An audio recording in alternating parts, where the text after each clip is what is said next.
Hey, beautiful souls, welcome back. I hope you're doing truly well, not just rehearsing the word like it means nothing. Because today, we're not talking about another morning routine.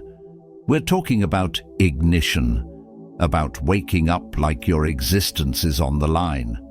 Not with caffeine, not with comfort, but with purpose so fierce it makes sleep afraid of you. There's a sacred silence before sunrise, that breath the universe takes before creation begins again. Right now, somewhere, someone just opened their eyes to their 14,000th morning and will waste it exactly like the last 13,999, but not you. Because something in you rebelled against the numbness. Something ancient dragged you here, to these words, to this pulse, to this rebellion that begins not with fanfare, but with how you face the stillness before the storm. Marcus Aurelius once wrote by the faint glow of an oil lamp, "What we do now echoes in eternity." He didn't write that in peace. He wrote it while death was breathing down his neck, in a tent where the world was collapsing around him. Each sunrise wasn't mercy, it was a challenge. Yet he rose, not because he felt ready, because he understood what most men die without realizing. The morning isn't an event, it's a mirror. It shows you who you are before the world tells you who to pretend to be. That alarm piercing the dark isn't just noise, it's the call of your lineage. Every ancestor who clawed their way through famine, war and pain to put you here is listening to what you'll do next. You either rise to honor them, or you betray them with another hour of unconsciousness. Every time you reach for that snooze button, you're not just avoiding the day, you're rejecting your own bloodline's victory. That heaviness you feel when you wake, that quiet suffocation, isn't stress. It's your potential thrashing inside the cage you built from comfort. It's your soul gasping for air while your body negotiates with laziness. You were not created for comfort. You were forged for conquest. The kind that begins with silence, cold air, and a decision to rise before excuses can breathe. The Stoics uncovered something most people still run from. The morning doesn't happen to you, you happen to it. You're not a passenger dragged into another day. You are the sculptor standing over untouched marble. Each sunrise is new clay in your hands. Most will shape nothing but habit, but a few, the ones who feel this fire in their veins, will mold something immortal before the world even opens its eyes. 5 principles await you, not fluffy inspiration that evaporates when life bites back. These are ancient weapons, tested in fire, carried by emperors, slaves and soldiers alike. Each one will sting like truth, but together they'll rebuild you from the inside out. So if you feel that stirring in your chest right now, that's not coincidence. That's destiny knocking. Like this video, if you feel it. Comment the time you're watching. Prove you belong to the dawn. Share this with someone whose soul is starving. And remember, greatness doesn't wake up late. Now let's begin. Number 1. The bone clock. Your skeleton counts. Every wasted morning. Inside your body, beneath the muscle and blood, your bones are keeping score.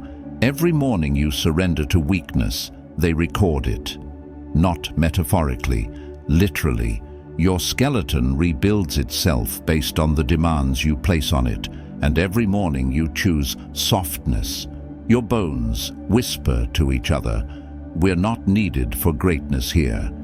Seneca knew this when he wrote, "Every man dies, not every man truly lives."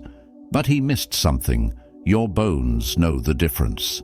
Scientists discovered that Astronauts' bones deteriorate in space not from zero gravity alone, but from the absence of resistance.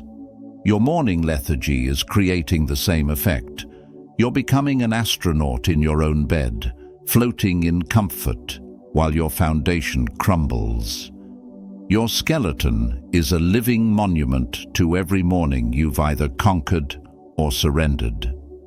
Which story are your bones telling? Feel your bones right now. Feel them holding you up despite every morning you've let them down. They're not just calcium and marrow. They're the library of your ancestors' struggles, the architecture of warriors who faced saber-toothed tigers with wooden spears. Yet here you are, afraid of a cold floor and an early alarm. Your bones must think evolution made a terrible mistake. When that alarm detonates tomorrow, remember this: your skeleton is voting. Every movement you make or don't make is recorded in calcium. Stay in bed, and your bones adapt to horizontal living. Rise immediately, and they restructure themselves for vertical conquest. You're literally building a warrior's frame or a victim's cage, one morning at a time. The choice happens before your mind even fully awakens. Ancient Stoics stood on cold stone floors, not for discipline, but for dialogue, a conversation between their will and their bones about what kind of structure would carry them through life. Your morning hesitation isn't just mental weakness, it's skeletal sabotage. You're programming your very foundation to expect and accept defeat. Your bones are learning whether you're predator or prey, and every snooze button press teaches them you're something to be hunted rather than feared. That creaking you hear when you finally rise, that's not age.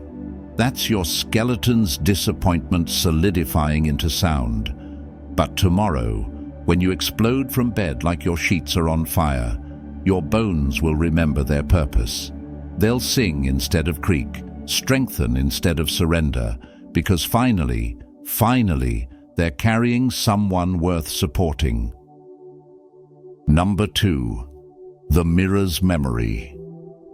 Your reflection holds. Every morning you've betrayed. The bathroom mirror remembers everything. Every morning you've shuffled past it in defeat. Every time you've avoided your own gaze. Every promise you've made to that reflection and broken before breakfast. The Stoics believed in memento mori. Remember you will die. But there's something worse than death staring back at you each morning. The ghost of who you could have been if you'd just gotten up when you said you would. That face in the mirror isn't just reflecting light. It's reflecting choices. Layers upon layers of mornings when you chose the snooze button over your dreams, comfort over conquest, excuses over excellence. Look closely at those eyes staring back. They've watched you lie to yourself so many times they've stopped believing your promises. Epictetus taught, "No one is free who is not master of himself." Your reflection knows exactly how enslaved you are.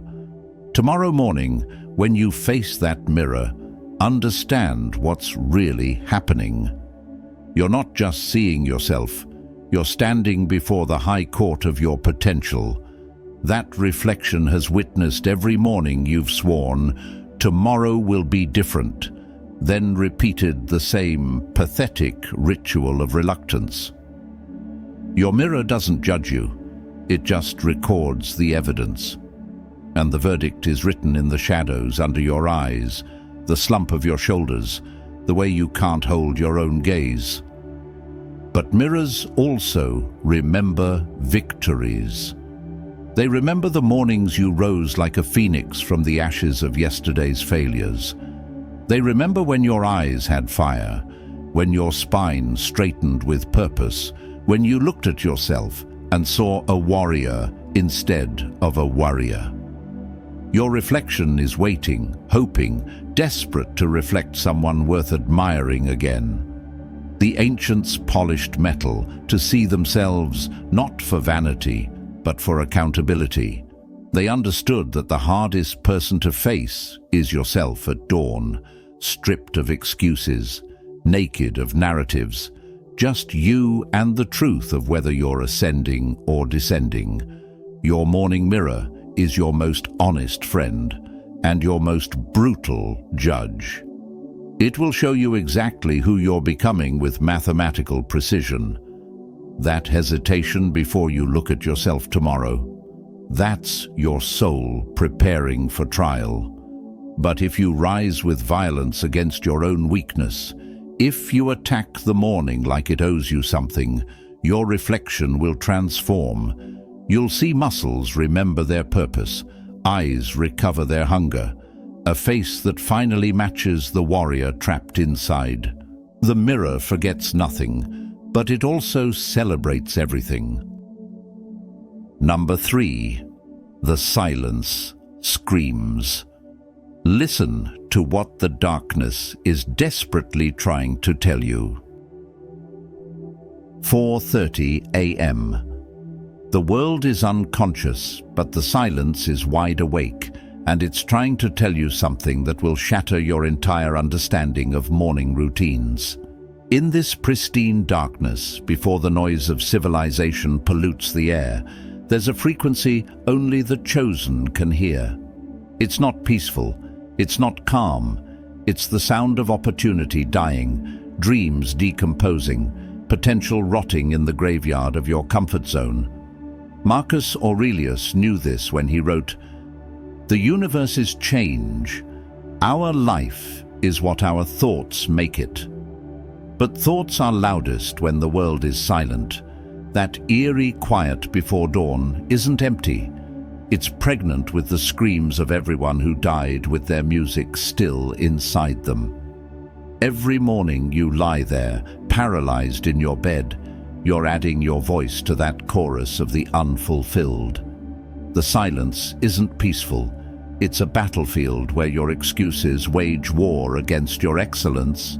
And right now, your excuses are winning. Can you hear it? That high-pitched whine in the darkness. That's the sound of your potential flatlining. The pre-dawn silence is nature's lie detector test.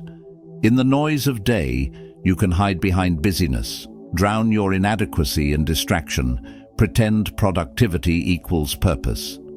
But at 4:30 a.m., when it's just you and the darkness, the silence forces you to confront the brutal truth. You're not tired, you're terrified. Terrified that if you really tried, really pushed, really gave everything, you might still fail. So you choose the guaranteed failure of not trying over the possible failure of going all in. Ancient Stoics woke before dawn, not for productivity, but for this sacred confrontation with silence. They understood that in the absolute quiet, you can hear your soul's GPS recalculating, desperately trying to redirect you from the path of mediocrity you've been traveling. That uncomfortable feeling when you wake up in total darkness, that's not disorientation. That's your true self recognizing how far you've drifted from your destination. Tomorrow morning, in that profound silence before the world wakes up, listen deeper. Behind the sound of your own breathing, beneath the hum of existence, there's a voice you've been drowning out with alarm clocks and morning routines. It's the voice of everyone who believed in you before you stopped believing in yourself. Your parents who sacrificed, your ancestors who survived, your future children who need you to be more than just another person who lived and died without significance. The silence before dawn is screaming at you. This is your moment. While they sleep, you rise. While they dream, you build. While they wish, you work. But you've trained yourself to hear this profound silence as an invitation to sleep more, when it's actually an invitation to become more. The universe is offering you a private audience with greatness every single morning, and you keep standing it up for a date with your pillow. That ringing in your ears in the pre-dawn darkness. That's not tinnitus. That's your destiny calling collect, and you keep refusing the charges. Number 4. Your bed is a coffin. Every extra minute is practice for being dead. Let me tell you something that will haunt you forever. Your bed is a rehearsal for your casket. Every morning you lie there, horizontal, motionless, unconscious. You're not resting, you're practicing for death. And you're getting remarkably good at it. Seneca wrote, "Begin at once to live, and count each separate day as a separate life." But you're beginning each day with a dress rehearsal for your funeral. Feel those sheets wrapped around you right now. They're not providing comfort. They're providing training. Training your body to prefer horizontal existence. Training your mind to choose unconsciousness over awareness. Training your spirit to accept paralysis as peace. The mattress industry doesn't want you to know this, but every morning you spend an extra hour in bed, you're literally practicing the position you'll hold for eternity. Except then, you won't have a choice. The Egyptians buried their dead with everything they'd need in the afterlife. You're burying yourself every morning with everything you need for a mediocre life. Excuses, comfort, the warm embrace of surrender.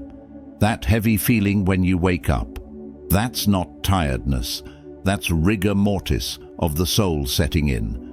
Your bed has become a time machine, fast-forwarding you to your final rest without the inconvenience of actually living first. Think about it. You spend 8 hours unconscious, then wake up and immediately negotiate for more unconsciousness. You're literally addicted to a state that resembles death. While warriors are up training, while artists are creating, while empires are being built, you're lying there impersonating a corpse and calling it self-care. Your bed isn't furniture, it's life's waiting room, and you're not waiting to live, you're waiting to die. Tomorrow morning, when that alarm goes off, remember this. Every second you remain horizontal is a second you're agreeing with death that life isn't worth the effort of being vertical. Your bed is asking you to practice dying, and you're not just accepting, you're excelling at it. You've become so good at playing dead that you've forgotten you're still alive.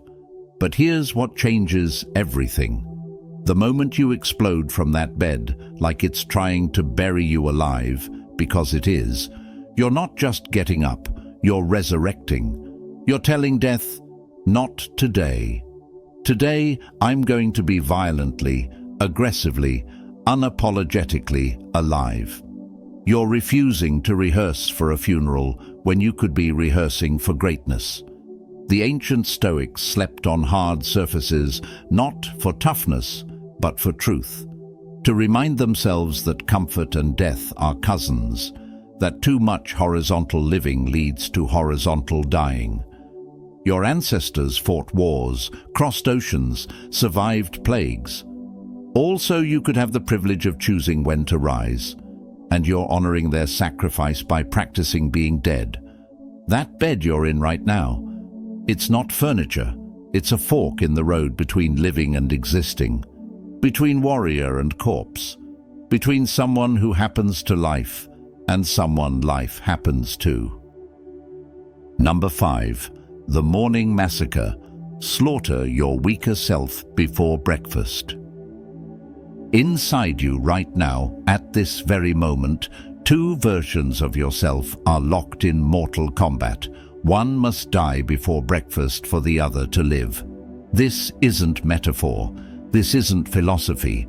This is the most real thing happening in your life, and every morning you wake up, you're choosing which version survives. Marcus Aurelius understood this when he wrote, "What brings no benefit to the hive brings none to the bee." But he was being polite. The truth is more violent. What doesn't kill your weakness will kill your greatness. Tomorrow at dawn, when consciousness first cracks through the darkness, you'll feel it, that inner civil war. The weak you, the one that's been winning every morning, will immediately start its propaganda campaign. You need more rest. You deserve comfort. Tomorrow will be better for starting. But there's another voice, almost silenced from being ignored so long, whispering, "Kill me or kill your dreams." There's no third option. This is what nobody tells you about morning routines. They're not about productivity. They're about premeditated murder. The murder of the version of you that's keeping you average, safe, small. Every morning you must commit this beautiful violence, this sacred slaughter of the self that's sabotaging your ascension. The Stoics called it discipline, but that word is too clean for what needs to happen. This is combat. This is carnage. This is choosing which version of you gets to eat breakfast. Feel that resistance when your alarm goes off? That's your weaker self fighting for survival. It knows that if you get up immediately, if you attack the morning with savage intention, it dies a little. Do this enough mornings in a row and it dies completely. But here's the terrifying truth. Your weaker self has been winning so long, it's become stronger than your strong self. You've been feeding the wrong wolf and now it's not a wolf anymore. It's a dragon that breathes the fire of excuses and bleeds the blood of procrastination. The ancient warriors had a practice before battle. They'd visualize their own death, accept it, embrace it, so they could fight without fear. Your morning is the same. You must visualize the death of your weaker self. See it gasping for the air of comfort, begging for the mercy of more sleep. And then, no mercy. You rise like an executioner who's fallen in love with his work. You don't just get out of bed. You leave a corpse in those sheets, the corpse of who you used to be. But here's the beautiful part. When you murder your weaker self at dawn, your stronger self doesn't just survive, it feeds on the remains. It grows stronger on the bones of your excuses, more powerful on the blood of your hesitation. Every morning you choose this violence, you're not just winning a battle, you're winning a war that most people don't even know they're fighting. The sun is rising now, and you have a choice. Not tomorrow, not Monday. Right now, this moment. Will you be the person who just listened to these words, felt something stir, then went back to sleep? Or will you be the one who understands that this wasn't just a video? This was your wake-up call, disguised as content. The 5 principles you've just inherited aren't suggestions, they're weapons. Your mornings will never be the same because you will never be the same. You now know too much to pretend you don't. You've heard the silent scream, felt your bones keeping score, recognized your bed as a coffin, seen the morning as a massacre of mediocrity. Epictetus said, "First say to yourself what you would be, then do what you have to do." You now know what you must be: a morning warrior, a dawn destroyer, a sunrise savage who treats every alarm clock like a battle cry. Like this video now. Comment your morning commitment below. Make it public. Make it real. Share this with someone who needs to wage this war alongside you. Subscribe and join the uprising of early risers who choose violence against their own weakness. Tomorrow morning, you know what to do. Rise like your life depends on it, because it does. Comment: tomorrow at dawn, a warrior wakes in my place.